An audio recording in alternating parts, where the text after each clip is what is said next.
আমার কোনো পরিবার নেই, বাবা মা নেই, কিন্তু আমার বাবা মা মারা যাওয়ার আগে আমাকে খুব ভালোভাবে শিখিয়ে গেছে যে মুরব্বীদের দোয়া ছাড়া শুভ কাজ সম্ভব না।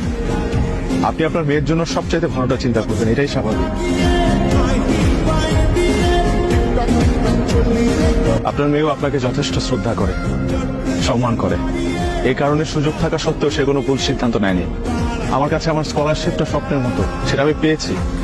কিন্তু আজকে ট্রেনে ওঠার আগ মুহূর্তে এমন মনে হয়েছে যে আমি আমার এই স্বপ্নটাকেও স্যাক্রিফাইস করতে পারবো যদি আফরিন আমার জীবনে থাকে। আর একটা মিথ্যা কথা বলেছে যে ওর কোনো পরিবার নাই। আরাফ আমার ভাই, আমার বাবা ওরও বাবা। আর আরাফ যখন কারোর সাথে মিশে না, সবাইকে আপন করে নেয়।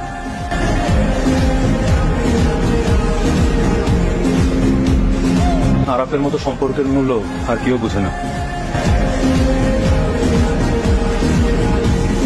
বাবা, তুমি পেয়েছে কিছু চেয়ে পাইনি, এমনটা কখনো হয় না।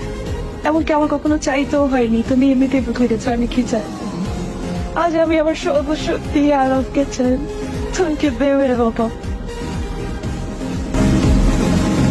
Please uncle, please.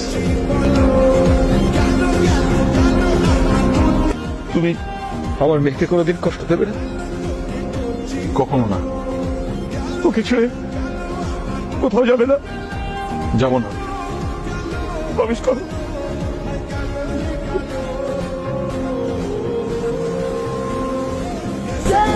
छोड़िए